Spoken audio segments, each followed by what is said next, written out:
ਸੋ ਇਹ ਜਿਹੜਾ ਇੰਟਰਨਲ ਰੀਲੋਕੇਸ਼ਨ ਦਾ ਮੁੱਦਾ, ਇੱਕ ਤਾਂ ਪਹਿਲੋਂ ਇਹ ਵੀ ਹੈ ਕੀ ਆ, ਇਹ ਕਿਉਂ, ਇਸ ਦੇ ਨਾਲ ਫਰਕ ਕਿਉਂ ਪੈਂਦਾ ਆ।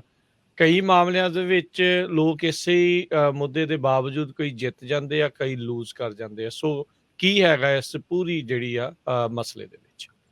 ਸੋ ਇੰਟਰਨਲ ਰੀਲੋਕੇਸ਼ਨ ਨਾ ਪੰਜਾਬੀ 'ਚ ਜੇ ਇਹਨੂੰ ਐਕਸਪਲੇਨ ਕਰੀਏ, ਇੰਟਰਨਲ ਦਾ ਮਤਲਬ ਹੁੰਦਾ ਅੰਦਰੂਨੀ, ਰੀਲੋਕੇਸ਼ਨ ਦਾ ਮਤਲਬ ਹੁੰਦਾ ਇੱਕ ਜਗ੍ਹਾ ਤੋਂ ਜਾ ਕੇ ਦੂਜੀ ਜਗ੍ਹਾ ਰਹਿਣਾ।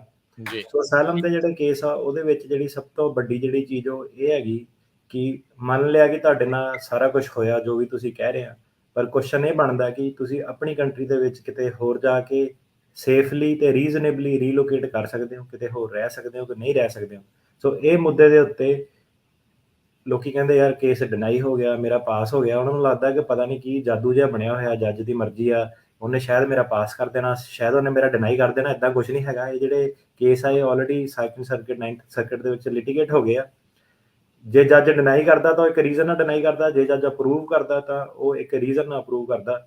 ਸੋ ਦੋ ਇਹਦੇ ਵਿੱਚ ਜਿਹੜੇ ਮੇਨ ਕੇਸ ਹੈਗੇ ਆ, ਨਰਿੰਦਰ ਸਿੰਘ ਵਰਸਸ ਵਿਟੇਕਰ ਜਿਹੜਾ ਕਿ ਕੈਲੀਫੋਰਨੀਆ ਦਾ ਕੇਸ ਸੀਗਾ, 9th ਸਰਕਿਟ ਨੇ ਡਿਸਾਈਡ ਕੀਤਾ। ਜਗਦੀਪ ਸਿੰਘ ਵਰਸਸ ਗਾਰਲੈਂਡ ਜਿਹੜਾ ਕਿ 2nd ਸਰਕਿਟ ਨਿਊਯਾਰਕ ਦਾ ਕੇਸ ਸੀਗਾ, 2nd ਸਰਕਿਟ ਨੇ ਜਿਹੜਾ ਡਿਸਾਈਡ ਕੀਤਾ।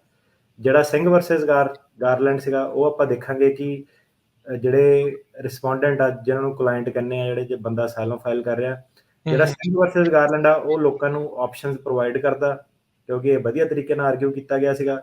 ਜਿਹੜਾ ਜਗਦੀਪ ਸਿੰਘ ਵਰਸਸ ਗਾਰਲੈਂਡ ਆ ਉਹ ਜਿਹੜਾ ਹੈਗਾ ਨਿਊਯਾਰਕ ਵਾਲਿਆਂ ਦੇ ਹੱਕ ਜਿਹੜੇ ਖੁੰਦਾ, ਕਿਉਂਕਿ ਇਹ ਕੇਸ ਸਹੀ ਤਰੀਕੇ ਨਾਲ ਆਰਗਿਊ ਪ੍ਰੈਜ਼ੈਂਟ ਮੇਰੇ ਹਿਸਾਬ ਨਾਲ ਨਹੀਂ ਕੀਤਾ ਗਿਆ ਸੀਗਾ। ਸੋ ਕੀ ਹੈ ਕਿ ਜਦੋਂ ਕੇਸ ਸਰਕਿਟ ਕੋਰਟ ਦੇ ਵਿੱਚ ਜਾਂਦਾ, ਉਹਨੂੰ ਕੌਣ ਪ੍ਰੈਜ਼ੈਂਟ ਕਰਦਾ, ਕਿੱਦਾਂ ਪ੍ਰੈਜ਼ੈਂਟ ਕਰਦਾ, ਕੀ ਹੁੰਦਾ, ਉਹ ਸਾਰੀਆਂ ਚੀਜ਼ਾਂ ਫਿਰ ਜਿਹੜੇ ਆਉਣ ਵਾਲੇ ਜਿਹੜੇ ਕੇਸ ਆਣੇ ਅਗਲੇ ਕਈ ਸਾਲਾਂ ਤੱਕ, ਉਹਨਾਂ ਤੇ ਜਿਹੜਾ ਇੰਪੈਕਟ ਕਾਫੀ ਜ਼ਿਆਦਾ ਪਾਉਂਦੀਆਂ। ਕਿਉਂਕਿ ਜਿਹੜਾ ਸਰਕਾਰੀ ਵਕੀਲ ਹੁੰਦਾ ਉਹ ਸਿੱਧਾ ਹੀ ਕਹਿੰਦਾ ਕਿ ਅੱਛਾ ਇਹ ਤਾਂ ਸਿੰਘ ਵਰਸਸ ਗਾਰਲੈਂਡ ਆ ਗਿਆ ਨਿਊਯਾਰਕ ਦਾ, ਸਾਨੂੰ ਹੋਰ ਬਹਿਸ ਕਰਨ ਦੀ ਲੋੜ ਨਹੀਂ। ਸੋ ਅੱਜ ਫਿਰ ਇਹ ਚੀਜ਼ ਬਾਰੇ ਮੇਨ ਜਿਹੜੀ ਡਿਸਕਸ਼ਨ ਆ, Narinder Singh versus Whittaker 9th circuit ਤੇ Jagdeep Singh versus Garland 2nd circuit New York ਦੇ, ਦੋਨਾਂ ਦੇ ਇਕੱਠੇ ਆਪਾਂ ਅਲੱਗ-ਅਲੱਗ ਬੜੀ ਵਾਰੀ ਡਿਸਕਸ ਕੀਤੇ ਆ।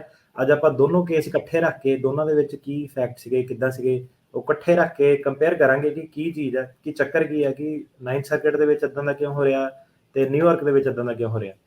ਜੀ, ਇਸ ਤੋਂ ਪਹਿਲਾਂ ਆਪਾਂ ਇਸ ਦੀ ਡੂੰਘਾਈ ਦੇ ਵਿੱਚ ਜਾਣਾ ਸ਼ੁਰੂ ਕਰੀਏ। ਕਈ ਜਿਹੜੇ ਦੇਖਣ ਵਾਲੇ ਸੁਣਨ ਵਾਲੇ ਆ ਉਹ ਕਾਹਲੇ ਨਾ ਪੈ ਜਿਓ ਵੀ ਭਾਈ ਮੁੱਕਣ ਕਿਉਂ ਨਹੀਂ ਦਿਆ, ਸਾਡੀਆਂ ਕਾਲਾਂ 'ਚ ਕਿਉਂ ਨਹੀਂ ਜਿਹੜੀਆਂ ਲੈ ਰਹੇ। ਇਹ ਤੁਹਾਨੂੰ ਸਮਝਾਉਣ ਦਾ ਮਕਸਦ ਇਹੀ ਆ ਇਸ ਨੂੰ ਡੂੰਘਾਈ ਦੇ ਵਿੱਚ ਵੀ ਸਾਰਿਆਂ ਨੂੰ ਜਿਹੜਾ ਉਹ ਪਤਾ ਹੋਵੇ, ਕਿਉਂਕਿ ਜਿਹੜਾ ਵੀ ਅਸਾਈਲਮ ਦੇ ਕੇਸ ਜਿਨ੍ਹਾਂ ਦੇ ਲੱਗੇ ਆ ਜਾਂ ਚੱਲ ਰਹੇ ਆ, ਜਾਂ ਜੇ ਕਿਸੇ ਦਾ ਅਸਾਈਲਮ ਦਾ ਕੇਸ ਬਣਦਾ ਹੈ ਉਹਨੇ ਲਾਉਣਾ ਆ, ਤਾਂ ਉਹਨੂੰ ਐਟਲੀਸਟ ਪਤਾ ਹੋਵੇ ਵੀ ਇਸ ਦੇ ਵਿੱਚ ਕੀ ਆ। ਬਾਕੀ ਕੁਐਸਚਨਸ ਅੱਜ ਅਟਰਨੀ ਟਿਰਕਿਆਣਾ ਹੋਣਾ ਨੇ ਜਾਣਾ ਵੀ ਆ, ਤੇ ਥੋੜਾ ਲੰਬਾ ਵੀ ਟੌਪਿਕ ਹੈਗਾ ਆ। ਸੋ ਸਬਰ ਰੱਖਿਓ, ਪੇਸ਼ੈਂਸ ਰੱਖਿਓ। ਜੇ ਇਸ ਵਾਰ ਨਹੀਂ ਤਾਂ ਆਪਾਂ ਨੈਕਸਟ ਟਾਈਮ ਜਿਹੜੀਆਂ ਤੁਹਾਡੀਆਂ ਕਾਲਸ ਜਿਹੜੀਆਂ ਲਵਾਂਗੇ। ਸੋ ਪਲੀਜ਼ ਬੀ ਪੇਸ਼ੈਂਟ ਤੇ ਸਹਿਯੋਗ ਦਿਆ ਕਰੋ।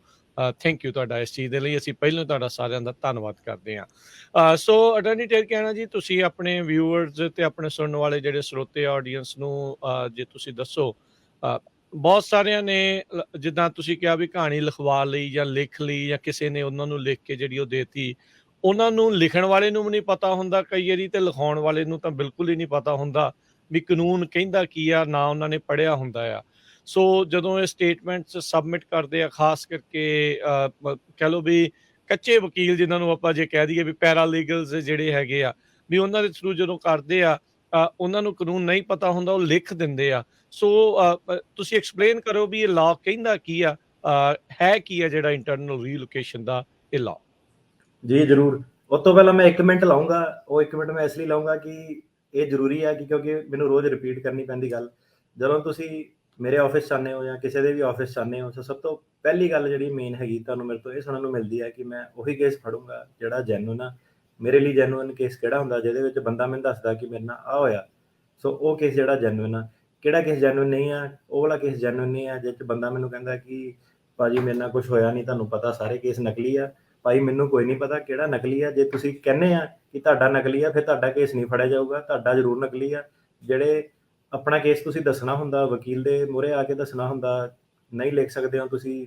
ਜਿਹੜੇ ਵੀ ਟਰਾਂਸਲੇਟਰ ਲੈਂਗੁਏਜ ਵਾਲੇ ਬੰਦੇ ਦੀ ਹੈਲਪ ਲੈਂਦੇ ਹੋ, ਉਹਨੂੰ ਸਾਰਿਆਂ ਨੂੰ ਮੈਂ ਕੱਚਾ ਚਿੱਠਾ ਮੰਨਦਾ। ਉਹ ਕੱਚਾ ਚਿੱਠਾ ਲੈ ਕੇ ਤੁਸੀਂ ਜਦੋਂ ਸਾਡੇ ਸਾਹਮਣੇ ਆਉਂਦੇ ਹੋ, ਵਕੀਲ ਦੇ ਮੂਹਰੇ ਆਪਣੇ ਤੱਤ ਰੱਖਦੇ ਹੋ ਕਿ ਆਹ ਮੇਰਾ ਕੇਸ ਆ, ਮੇਰੇ ਫੈਕਟ ਸੀਗੇ, ਉਸ ਤੋਂ ਬਾਅਦ ਜਿਹੜਾ ਸਾਡਾ ਕੰਮ ਜਿਹੜਾ ਲੀਗਲ ਦਾ ਉਹ ਸ਼ੁਰੂ ਹੁੰਦਾ। ਜਿਹੜਾ ਮੇਨ ਵਿੱਚ ਲਾਇਰ ਨੇ ਜਿਹੜਾ ਮੇਨ ਕੰਮ ਕਰਨਾ ਹੁੰਦਾ ਉਹ ਇਹ ਦੇਖਣਾ ਹੁੰਦਾ ਕਿ ਨੈਕਸਸ ਦੀ ਤੁਹਾਡੀ ਰਿਕੁਆਇਰਮੈਂਟ ਮੀਟ ਹੋ ਗਈ, ਰੀਲੋਕੇਸ਼ਨ ਦੀ ਰਿਕੁਆਇਰਮੈਂਟ ਤੁਹਾਡੀ ਮੀਟ ਹੋ ਗਈ ਕਿ ਨਹੀਂ ਹੋ ਗਈ, ਤੁਹਾਡੇ ਕੇਸ ਦੇ ਵਿੱਚ ਵੀਕਨੈਸ ਕੀ ਹੈਗੀ, ਉੱਥੋਂ ਤੁਹਾਨੂੰ ਸਵਾਲ ਜਵਾਬ ਰਾਹੀਂ ਕਿ ਵਕੀਲ ਤੁਹਾਨੂੰ ਸਵਾਲ ਪੁੱਛ ਸਕਦਾ ਕਿ ਤੁਸੀਂ ਉਹਨੂੰ ਹੁਣ ਸਟੇਟਮੈਂਟ ਇੱਕ ਲੈ ਕੇ ਆ ਕੇ ਦਿੱਤੀ।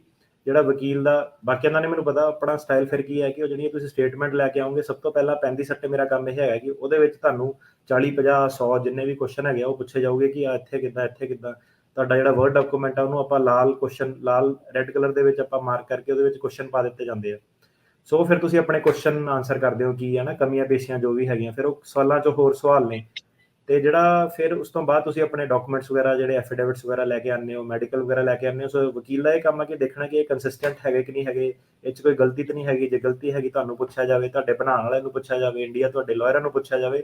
ਸੋ ਜਿਹੜਾ ਵਕੀਲ ਦਾ ਮੇਨ ਕੰਮ ਕਰਨ ਵਾਲਾ ਹੈਗਾ ਉਹ ਇਹ ਹੈਗਾ। ਇਹ ਜਿਹੜਾ ਵਕੀਲ ਦਾ ਕੰਮ ਹੈ ਇਹ ਸਿਰਫ ਵਕੀਲ ਹੀ ਕਰ ਸਕਦਾ, ਜਿਹੜਾ ਵਕੀਲ ਦਾ ਕੰਮ ਨਹੀਂ ਹੈਗਾ ਉਹ ਵਕੀਲ ਨਹੀਂ ਕਰ ਸਕਦਾ, ਹੈ ਨਾ।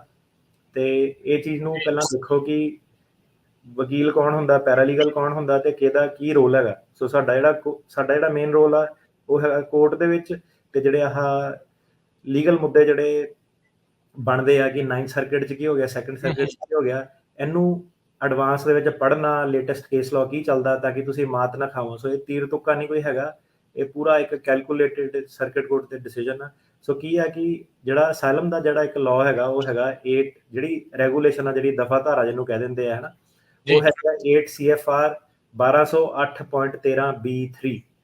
8 CFR 1208.13B3 ਇਹ ਇੰਪੋਰਟੈਂਟ ਇਸ ਲਈ ਹੈਗੀ ਆ, ਕਿਉਂ ਇਹਦਾ ਮੈਂਸ਼ਨ ਕਰ ਰਿਹਾ ਕਿ ਲੱਗਦਾ ਨਹੀਂ ਮੈਨੂੰ ਪੜ੍ਹੀ ਕਿਸੇ ਨੇ ਵੀ ਹੋਣੀ ਅੱਜ ਤੱਕ, ਭਾਵੇਂ 15 ਸਾਲਾਂ ਤੋਂ ਬੰਦਾ ਕੰਮ ਕਰ ਰਿਹਾ ਅਸਾਈਲਮ ਦੀ ਸਪੇਸ। ਇਹਨੂੰ ਪੁੱਛੋਗੇ ਕਿੱਥੋਂ ਦੀ ਭਾਈ ਤੂੰ ਸਟੋਰੀ ਲਿਖ ਰਿਹਾ, ਕੀ ਲਿਖ ਰਿਹਾ, ਪਤਾ ਨਹੀਂ ਉਹਨੂੰ ਹੋਣਾ ਕਿੱਦਾਂ। ਉਹਨੇ ਕਹਿਣਾ ਅੱਛਾ ਮੈਂ ਕੰਮ ਕਰਦਾ ਸੀਗਾ ਕਿਸੇ ਵਕੀਲ ਦੇ, ਮੈਂ 5 ਸਾਲ ਕੰਮ ਕੀਤਾ, ਫਿਰ ਮੈਂ ਛੱਡਤਾ, ਫਿਰ ਲੋਕੀ ਮੈਨੂੰ ਕਰਨ ਲੱਗ ਪਏ, ਫਿਰ ਮੈਂ ਆਪਣਾ ਕੰਮ ਚਲਾ ਲਿਆ, ਹੈ ਨਾ। ਸੋ ਇਹ ਹੈ ਕਿ 8 CFR 1208.13B3 ਇਹ ਕੀ ਗੱਲ ਕਰਦੀ ਹੈ, ਇਹ ਜਿਹੜੀ ਰੈਗੂਲੇਸ਼ਨ ਹੈਗੀ ਆ ਇਹ ਕਹਿੰਦੀ ਆ ਰੀਜ਼ਨੇਬਲਨੈਸ ਆਫ ਇੰਟਰਨਲ ਰੀਲੋਕੇਸ਼ਨ। ਇਹ ਐਕਸਪਲੇਨ ਕਰਦੀ ਆ ਕੋਰਟ ਨੂੰ। ਇਹ ਸਾਲਮ ਸੁਲਮ ਬਾਰੇ ਉਹ ਆਪਾਂ ਬਹੁਤ ਹੀ ਡਿਸਕਸ਼ਨ ਕਰ ਚੁੱਕੇ। ਇਹ ਸਾਲਮ ਸੁਲਮ ਦੇ ਬਾਰੇ ਅੱਜ ਆਪਾਂ ਡਿਟੇਲ 'ਚ ਨਹੀਂ ਜਾਵਾਂਗੇ, ਕੱਲੀ ਰੀਲੋਕੇਸ਼ਨ ਦੀ ਗੱਲ ਕਰਾਂਗੇ ਕਿ ਕਿਹੜੇ ਇਦਾਂ ਦੇ ਹਾਲਾਤ ਨੇ ਜਿਹਦੇ ਵਿੱਚ ਕੀ ਰੀਜ਼ਨੇਬਲ ਹੈਗੀ ਰੀਲੋਕੇਸ਼ਨ। ਇਹ ਜਿਹੜਾ ਲਾਅ ਨੇ ਡਿਫਾਈਨ ਕੀਤਾ ਹੋਇਆ। ਪਹਿਲਾਂ ਤਾਂ ਜਿਹੜਾ ਇਹ ਲਾਅ ਇਹ ਕਹਿੰਦਾ ਕਿ ਜਿਹੜਾ ਕੋਰਟ ਹੈਗਾ ਉਹ ਟੋਟੈਲਿਟੀ ਆਫ ਸਰਕਮਸਟੈਂਸਿਸ, ਮਤਲਬ ਕਿ ਸਾਰਾ ਜਿਹੜਾ ਕੇਸ ਆ, ਸਾਰੇ ਪਹਿਲੂ ਆ, ਬੰਦਾ ਕੀ ਕਹਿ ਰਿਹਾ, ਸਾਈਜ਼ ਕੰਟਰੀ ਦਾ ਕਿੰਨਾ ਹੈਗਾ, ਨੈਸ਼ਨੈਲਿਟੀ ਕੀ ਆ, ਆਖਰੀ ਵਾਰੀ ਕਿੱਥੇ ਰਿਹਾ ਸੀਗਾ, ਆਪਣੀ ਕੰਟਰੀ 'ਚ ਰਿਹਾ, ਕਿਤੇ ਹੋਰ ਜਾ ਕੇ ਰਿਹਾ, ਜੀਓਗ੍ਰਾਫਿਕਲ ਲੋਕਸ ਜਿਹੜਾ ਹੈਗਾ ਪਰਸੀਕਿਊਸ਼ਨ ਦਾ, ਮਤਲਬ ਕਿ ਬੰਦੇ ਦਾ ਦਾਇਰਾ ਕੀ ਸੀਗਾ, ਪੋਸਟਰ ਆਉਂਦਾ ਸੀ ਪਾਰਟੀ ਦੇ ਇਵੈਂਟ 'ਚ ਪਾਰਟਿਸਿਪੇਟ ਕਰਦਾ ਸੀਗਾ, ਕਿੱਥੇ ਕਰਦਾ ਸੀਗਾ, ਲੋਕਲ ਕਰਦਾ ਸੀਗਾ, ਪਿੰਡ ਦੇ ਲੈਵਲ ਤੇ ਕਰਦਾ ਸੀਗਾ, ਡਿਸਟ੍ਰਿਕਟ ਦੇ ਲੈਵਲ ਤੇ ਕਰਦਾ ਸੀਗਾ, ਸਟੇਟ ਦੇ ਲੈਵਲ ਤੇ ਕਰਦਾ ਸੀਗਾ, ਦਿੱਲੀ ਜਾਂਦਾ ਸੀਗਾ ਧਰਨਿਆਂ ਤੇ, ਕਿੱਥੇ ਪਾਰਟਿਸਿਪੇਟ ਕਰਦਾ ਸੀਗਾ, ਕਿਹੜੀ ਜਗ੍ਹਾ ਉੱਤੇ ਹਮਲੇ ਹੋਏ, ਜਿਹੜਾ ਇਹ ਹਮਲਿਆਂ ਦਾ ਸਾਈਜ਼ ਕੀ ਸੀਗਾ ਕਿ ਇਕੱਲੇ ਉੱਤੇ ਤੱਕ ਸੀਮਿਤ ਸੀਗਾ, ਹੋਰ ਵੀ ਲੋਕੀ ਸੀਗੇ, ਕਿੰਨੀ ਵਾਰੀ ਹਮਲੇ ਹੋਏ ਉੱਤੇ, ਇੱਕ ਵਾਰੀ ਹਮਲਾ ਹੋਇਆ, ਮਲਟੀਪਲ ਹਮਲਾ ਹੋਇਆ, ਹਮਲਿਆਂ ਤੋਂ ਬਾਅਦ ਕੀ ਹੋਇਆ, ਉਹਨੂੰ ਧਮਕੀਆਂ ਆਈਆਂ, ਨਹੀਂ ਆਈਆਂ, ਹਮਲਿਆਂ ਤੋਂ ਪਹਿਲਾਂ ਧਮਕੀਆਂ ਆਈਆਂ, ਕਿਉਂ ਆਈਆਂ, ਜਿਹੜਾ ਬੰਦਾ ਇਹਨੂੰ ਤੰਗ ਕਰ ਰਿਹਾ ਉਸ ਬੰਦੇ ਦੀ ਰੀਚ ਕੀ ਹੈਗੀ ਆ, ਕਿੱਥੇ ਤੱਕ ਰੀਚ ਆ, ਲੋਕਲ ਤੱਕ ਹੈਗੀ ਆ, ਡਿਸਟ੍ਰਿਕਟ ਲੈਵਲ ਤੱਕ ਹੈਗੀ ਆ, ਸਟੇਟ ਲੈਵਲ ਤੱਕ ਹੈਗੀ ਆ, ਕਿਹਦੇ ਨਾਲ ਇਹ ਬੰਦਿਆਂ ਦੇ ਜਿਹੜੇ ਕਨੈਕਸ਼ਨ ਆ।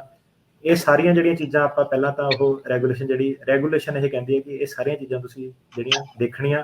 ਕੋਈ ਵੀ ਇੱਕ ਚੀਜ਼ ਦਾ ਹੋਣਾ ਜਾਂ ਨਾ ਹੋਣਾ ਇਹ ਨਹੀਂ ਸਾਬਿਤ ਕਰਦਾ ਕਿ ਬੰਦਾ ਰੀਲੋਕੇਟ ਨਹੀਂ ਕਰ ਸਕਦਾ। ਉਹਨਾਂ ਨੇ ਜਿਹੜੇ 3 ਮੇਨ ਸਿਨੈਰੀਓ ਜਿਹੜੇ 4 ਸਿਨੈਰੀਓ ਉਹਨਾਂ ਨੇ ਦਿੱਤੇ ਆ। ਸੋ ਇਹਨੂੰ ਜਿਹੜਾ ਬੜੀ ਧਿਆਨ ਨਾਲ ਸੁਣਨਾ। ਇਹ ਜਿਹੜਾ ਤੁਹਾਡਾ ਕੇਸ ਜਿੱਤ ਹਾਰ ਜਿਹੜੀ ਆ ਜਿਹੜੀ 4 ਜਿਹੜੇ ਸਿਨੈਰੀਓ ਆ ਇਹ ਤੇ ਨਿਸ਼ਚਿਤ ਹੁੰਦੀ ਆ। ਦੂਜੀ ਗੱਲ ਇਸ ਤੇ ਨਿਸ਼ਚਿਤ ਹੁੰਦੀ ਹੈ ਕਿ ਤੁਸੀਂ ਨਿਊਯਾਰਕ ਚੋਂ ਕਿ ਕੈਲੀਫੋਰਨੀਆ ਚੋਂ, ਕਿਉਂਕਿ ਜਿਹੜਾ ਆ ਲਾਅ ਆ ਨਿਊਯਾਰਕ 'ਚ ਹੋਰ ਹਿਸਾਬ ਨਾਲ ਇੰਟਰਪ੍ਰੇਟ ਹੋਣਾ, ਕੈਲੀਫੋਰਨੀਆ ਦੇ ਵਿੱਚ ਇਹਨੇ ਹੋਰ ਹਿਸਾਬ ਨਾਲ ਇੰਟਰਪ੍ਰੇਟ ਹੋਣਾ। ਸੋ ਪਹਿਲੀ ਚੀਜ਼ ਕੀ ਹੈ, ਪਹਿਲੀ ਚੀਜ਼ ਇਹ ਕਰੀਏ ਕਿ ਜੇ ਕੋਈ ਵੀ ਬੰਦਾ ਉਹਨੂੰ ਆਪਾਂ ਇਹਨੂੰ ਰਿਸਪੋਂਡੈਂਟ ਜਾਂ ਐਪਲੀਕੈਂਟ ਕਹਾਂਗੇ, ਜਿਹੜਾ ਬੰਦਾ ਕੇਸ ਫਾਈਲ ਕਰਦਾ, ਇਹ ਕਹਿੰਦਾ ਕਿ ਜੇ ਰਿਸਪੋਂਡੈਂਟ ਨੇ ਪਾਸਟ ਪਰਸੀਕਿਊਸ਼ਨ ਐਸਟੈਬਲਿਸ਼ ਨਹੀਂ ਕੀਤੀ, ਪਾਸਟ ਪਰਸੀਕਿਊਸ਼ਨ ਹੁੰਦਾ ਕਿ ਉੱਤੇ ਪਹਿਲਾਂ ਜਦੋਂ ਉਹ ਆਪਣੀ ਕੰਟਰੀ ਦੇ ਵਿੱਚ ਸੀਗਾ ਉਹਦੇ ਉੱਤੇ ਹਮਲਾ ਹੋਇਆ ਸੀਗਾ। ਸੋ ਇਹ ਕਹਿੰਦਾ ਹੈਗਾ ਕਿ ਜੇ ਰਿਸਪੋਂਡੈਂਟ ਤੇ ਪਹਿਲਾਂ ਹਮਲਾ ਨਹੀਂ ਹੋਇਆ ਸੀਗਾ, ਮਤਲਬ ਉਹ ਆ ਗਿਆ ਇੱਥੇ ਸਟੂਡੈਂਟ ਆ ਗਿਆ, ਕੁਝ ਵੀ ਸੀਗਾ, ਜਿੱਦਾਂ ਯੂਕਰੇਨ ਤੋਂ ਬੰਦਾ ਆ ਗਿਆ ਇੱਥੇ ਪੜ੍ਹਦਾ ਪਿਆ ਤੇ ਉੱਤੇ ਪਾਸਟ ਪਰਸੀਕਿਊਸ਼ਨ ਨਹੀਂ ਹੋਈ, ਮਤਲਬ ਪਿੱਛੇ ਉੱਤੇ ਕੋਈ ਹਮਲਾ ਨਹੀਂ ਹੋਇਆ, ਉਹਨੇ ਅਸਾਈਲਮ ਫਾਈਲ ਕੀਤਾ, ਉਹ ਕੇਸਾਂ ਦੇ ਵਿੱਚ ਜਿਹੜਾ ਬੰਦਾ ਅਸਾਈਲਮ ਫਾਈਲ ਕਰ ਰਿਹਾ ਉਹਨੂੰ ਇਹ ਵੀ ਪ੍ਰੂਵ ਕਰਨਾ ਪਊਗਾ ਕਿ ਉਹ ਆਪਣੀ ਕੰਟਰੀ 'ਚ ਕਿਤੇ ਹੋਰ ਰੀਲੋਕੇਟ ਨਹੀਂ ਕਰ ਸਕਦਾ। ਠੀਕ ਹੈ। ਅਨਲੈਸ ਜਿਹੜੀ ਉਹ ਪ੍ਰੋਸੀਕਿਊਸ਼ਨ ਜਿਹੜੀ ਸੀਗੀ ਉਹ ਇੱਕ ਸਰਕਾਰ ਦੀ ਸੀਗੀ ਜਾਂ ਸਰਕਾਰ ਦੇ ਦੁਆਰਾ ਕੀਤੀ ਗਈ ਸੀਗੀ। ਸੋ ਇਹ ਮੈਂ ਦੁਬਾਰਾ ਦੱਸਦਾ ਕਿ ਜੇ ਐਪਲੀਕੈਂਟ ਜਿਹੜਾ ਹੈਗਾ ਉਹ ਪਿਛਲਾ ਆਪਣਾ ਜਿਹੜਾ ਹਮਲਾ ਪਾਸਟ ਪ੍ਰੋਸੀਕਿਊਸ਼ਨ ਨਾ ਐਸਟੈਬਲਿਸ਼ ਕਰ ਪਾਵੇ ਤੇ ਉਹਦੇ ਉੱਤੇ ਬਰਡਨ ਪੈਂਦਾ ਕਿ ਉਹਨੂੰ ਦੱਸਣਾ ਹੁੰਦਾ ਕਿ ਉਹ ਕਿਤੇ ਹੋਰ ਰੀਲੋਕੇਟ ਕਿਉਂ ਨਹੀਂ ਕਰ ਸਕਦਾ ਅਨਲੈਸ ਉਹਨੂੰ ਜਿਹੜਾ ਖਤਰਾ ਉਹ ਗਵਰਨਮੈਂਟ ਤੋਂ ਹੈਗਾ। ਸੋ ਇਹ ਨਿਊਯਾਰਕ ਦੇ ਕੇਸ ਦੇ ਵਿੱਚ ਆਹ ਵਾਲਾ ਰੂਲ ਜਿਹੜਾ ਉਹ ਲੱਗਦਾ। ਹੁਣ ਇਹਦੇ ਵਿੱਚ ਦੂਜੀ ਚੀਜ਼ ਇਹ ਆ ਗਈ ਕਿ ਜੇ ਤੁਹਾਡੀ ਜਿਹੜੀ ਪ੍ਰੋਸੀਕਿਊਸ਼ਨ ਆ, ਪ੍ਰੋਸੀਕਿਊਟਰ ਜਿਹੜਾ ਤੁਹਾਡਾ ਹਮਲਾਵਰ ਸੀਗਾ, ਜੇ ਉਹ ਸਰਕਾਰ ਹੈਗੀ ਆ ਜਾਂ ਸਰਕਾਰ ਸਪਾਂਸਰਡ ਹੈਗੀ ਆ, ਫਿਰ ਲਾਅ ਇਹ ਕਹਿੰਦਾ ਕਿ ਆਪਾਂ ਇਹ ਮੰਨ ਕੇ ਚੱਲਾਂਗੇ ਕਿ ਰੀਲੋਕੇਸ਼ਨ ਪੋਸੀਬਲ ਨਹੀਂ ਹੈਗੀ ਤੇ ਇਸ ਕੇਸ ਦੇ ਵਿੱਚ ਜਿਹੜਾ ਬਰਡਨ ਆ ਉਹ ਤੁਹਾਡੇ ਤੇ ਨਹੀਂ, ਉਹ ਸਰਕਾਰ ਤੇ ਸ਼ਿਫਟ ਕਰ ਜਾਂਦਾ। ਸਰਕਾਰ ਨੂੰ ਇਹ ਸ਼ੋ ਕਰਨਾ ਪੈਂਦਾ ਕਿ ਹਰੇਕ ਹਾਲਾਤ ਦੇ ਵਿੱਚ, ਇਹ ਨਹੀਂ ਕਿ ਸਿਰਫ ਇੱਕ ਹਾਲਾਤ ਦੇ ਵਿੱਚ, ਹਰੇਕ ਹਾਲਾਤ ਦੇ ਵਿੱਚ, ਕਿਸੇ ਵੀ ਹਾਲਾਤ ਦੇ ਵਿੱਚ ਤੁਸੀਂ ਕਿਸੇ ਹੋਰ ਜਗ੍ਹਾ ਜਾ ਕੇ ਨਹੀਂ ਰਹਿ ਸਕਦੇ ਹੋ। ਜੀ ਦੋ ਚੀਜ਼ਾਂ ਆ ਗਈਆਂ, ਜੇ ਬੰਦੇ ਤੇ ਪਹਿਲਾ ਹਮਲਾ ਨਹੀਂ ਹੋਇਆ ਤੇ ਬੰਦੇ ਤੇ ਜ਼ਿੰਮੇਵਾਰੀ ਪੈ ਜਾਂਦੀ ਹੈ। ਜੇ ਬੰਦੇ ਤੇ ਪਹਿਲਾ ਹਮਲਾ ਹੋਇਆ ਹੈਗਾ ਤੇ ਉਹ ਜਿਹੜਾ ਹਮਲਾ ਹੈਗਾ ਉਹ ਸਰਕਾਰ ਨੇ ਕੀਤਾ ਤੇ ਫਿਰ ਜਿਹੜਾ ਬਰਡਨ ਆ ਉਹ ਡਿਪਾਰਟਮੈਂਟ ਆਫ ਹੋਮਲੈਂਡ ਸਿਕਿਉਰਿਟੀ ਤੇ ਸ਼ਿਫਟ ਕਰ ਜਾਂਦਾ। ਜ਼ਿੰਮੇਵਾਰੀ ਉਹਨਾਂ ਦੀ ਬਣਦੀ ਹੈ ਕਿ ਉਹਨਾਂ ਨੇ ਸ਼ੋ ਕਰਨਾ ਕਿ ਇਹ ਬੰਦਾ ਰੀਲੋਕੇਟ ਕਰ ਸਕਦਾ ਕਿ ਨਹੀਂ ਕਰ ਸਕਦਾ। ਤੀਜਾ ਸਿਨੈਰੀਓ ਇਹ ਆ ਗਿਆ ਕਿ ਜਿਹਦੇ ਉਹ ਵਾਲੇ ਕੇਸ ਆ ਗਏ ਜਿਹਦੇ ਵਿੱਚ ਕਿ ਬੰਦੇ ਨੇ ਇਹ ਸ਼ੋ ਕੀਤਾ ਕਿ ਉੱਤੇ ਪੁਰਾਣਾ ਹਮਲਾ ਹੋਇਆ। ਠੀਕ ਹੈ, ਆ ਜਿਹੜਾ ਹੁਣ ਜਿਹੜਾ ਤੀਜਾ ਰੀਜ਼ਨ ਨਾ, ਇਹ ਰੀਜ਼ਨ ਹੈਗਾ ਕਿ ਨਿਊਯਾਰਕ ਦੇ ਵਿੱਚ ਲੋਕੀ ਕੇਸ ਬਹੁਤ ਜ਼ਿਆਦਾ ਤਾਦਾਦ ਤੇ ਹਾਰ ਰਹੇ ਆ। ਤੀਜਾ ਰੀਜ਼ਨ ਇਹ ਹੈਗਾ ਕਿ ਜੇ ਬੰਦਾ ਇਹ ਸ਼ੋ ਕਰ ਦੇਵੇ ਕਿ ਉਹਦੇ ਉੱਤੇ ਹਮਲਾ ਹੋਇਆ ਪਰ ਉਹ ਇਹ ਨਾ ਸ਼ੋ ਕਰ ਪਾਵੇ ਕਿ ਇਹ ਸਰਕਾਰ ਨੇ ਜਾਂ ਸਰਕਾਰ ਦੁਆਰਾ ਸਪਾਂਸਰ ਕੀਤਾ ਗਿਆ, ਕਹਿਣ ਦਾ ਮਤਲਬ ਕਿ ਕਿਸੇ ਪ੍ਰਾਈਵੇਟ ਵਿਅਕਤੀ ਨੇ ਉੱਤੇ ਹਮਲਾ ਕੀਤਾ, ਤੇ ਫਿਰ ਲਾਅ ਇਹ ਕਹਿੰਦਾ ਕਿ ਆਪਾਂ ਇਹ ਮੰਨ ਕੇ ਚੱਲਾਂਗੇ ਕਿ ਜਿਹੜਾ ਤੁਸੀਂ ਆਪਣੀ ਕੰਟਰੀ ਦੇ ਵਿੱਚ ਰੀਲੋਕੇਟ ਕਰ ਸਕਦੇ ਹੋ ਰੀਜ਼ਨੇਬਲੀ। ਠੀਕ ਹੈ। ਠੀਕ ਹੈ, ਸੋ ਕਹਿਣ ਦਾ ਮਤਲਬ ਹੈ ਕਿ ਜਿਹੜਾ ਨਿਊਯਾਰਕ ਦੀ ਜਿਹੜੀ ਬਹਿਸ ਸੀਗੀ ਸਾਰੀ ਉਹ ਉੱਤੇ ਆ ਕੇ ਫਸਦੀ ਆ ਕਿ ਜਿਹੜਾ ਤੁਹਾਡਾ ਹਮਲਾ ਸੀਗਾ ਸਰਕਾਰ ਨੇ ਕੀਤਾ, ਸਰਕਾਰ ਦੁਆਰਾ ਸਪਾਂਸਰ ਸੀਗਾ ਕਿ ਨਹੀਂ ਸੀਗਾ। ਸੋ ਜਿਹੜੀ ਨਿਊਯਾਰਕ ਦੀ ਗਰਾਰੀ ਆ ਉਹ ਸਿਰਫ ਇਸ ਮੁੱਦੇ ਤੇ ਆ ਕੇ ਅਟਕਦੀ ਹੈ ਕਿ ਜਿਹੜੇ ਤੁਹਾਡੇ ਹਮਲਾਵਰ ਸੀਗੇ ਉਹਨਾਂ ਨੂੰ ਸਰਕਾਰ ਮੰਨਿਆ ਜਾਊਗਾ ਕਿ ਨਹੀਂ ਮੰਨਿਆ ਜਾਊਗਾ। ਸੋ ਉਹਦੇ ਬਾਰੇ ਆਪਾਂ ਥੋੜੀ ਜਿਹੀ ਹੋਰ ਡਿਸਕਸ਼ਨ ਕਰਾਂਗੇ। ਆਹੀ ਜਿਹੜਾ ਲਾਅ ਹੈਗਾ ਇਹ ਅੱਗੇ ਹੋਰ ਕਲੈਰੀਫਿਕੇਸ਼ਨ ਦਿੰਦਾ ਕਿ ਕਿਹੜੇ ਲੋਕੀ ਸਰਕਾਰ ਨਹੀਂ ਹੁੰਦੇ ਆ। ਸੋ ਇਹ ਨਹੀਂ ਦੱਸਦਾ ਕਿ ਕਿਹੜੇ ਲੋਕੀ ਸਰਕਾਰ ਹੁੰਦੇ ਆ, ਇਹ ਦੱਸਦਾ ਕਿ ਜਿਹੜੇ ਲੋਕੀ ਸਰਕਾਰ ਨਹੀਂ ਹੁੰਦੇ ਆ। ਉਹ ਕਹਿੰਦਾ ਕਿ ਜਿਹੜੇ ਵੀ ਪ੍ਰਾਈਵੇਟ ਐਕਟਰ ਆ, ਤੁਹਾਡੇ ਫੈਮਿਲੀ ਮੈਂਬਰ ਆ, ਗੈਂਗ ਦੇ ਜਿਹੜੇ ਮੈਂਬਰ ਆ। ਸੋ ਇਹ ਸਪੈਸ਼ਲੀ ਇਹਨਾਂ ਨੇ ਸਾਊਥ ਅਮਰੀਕਨ ਜਿਹੜੇ ਮੈਕਸੀਕੋ, ਐਲ ਸੈਲਵਾਡੋਰ, ਗੁਆਟੇਮਾਲਾ, ਉਹਨਾਂ ਦੀ ਇਮੀਗ੍ਰੇਸ਼ਨ ਨੂੰ ਰੋਕਣ ਲਈ ਇਹਨਾਂ ਨੇ ਆਹ ਰੂਲ ਬਣਾਇਆ ਕਿ ਗੈਂਗ ਦੇ ਮੈਂਬਰ ਜਿਹੜੇ ਹੋ ਗਏ ਉਹ ਸਰਕਾਰ ਨਹੀਂ ਹੁੰਦੇ, ਪ੍ਰਾਈਵੇਟ ਐਕਟਰ ਸਰਕਾਰ ਨਹੀਂ ਹੁੰਦੇ। ਜਿਹੜੇ ਵੀ ਕਰਮਚਾਰੀ ਆ ਸਰਕਾਰ ਦੇ, ਪਾਰਟੀ ਦੇ ਵਰਕਰ ਆ, ਆਪਣੀ ਅਫੀਸ਼ੀਅਲ ਕਪੈਸਿਟੀ ਤੋਂ ਬਾਹਰ ਕੰਮ ਕਰਦੇ, ਮਤਲਬ ਕਿ ਤੁਹਾਨੂੰ ਰਾਹ 'ਚ ਜਾਂਦੇ ਜਾਂਦੇ ਉਹਨਾਂ ਨੇ ਫੜ ਲਿਆ, ਉਹ ਅਫੀਸ਼ੀਅਲ ਕਪੈਸਿਟੀ 'ਚ ਕੰਮ ਨਹੀਂ ਕਰ ਰਹੇ।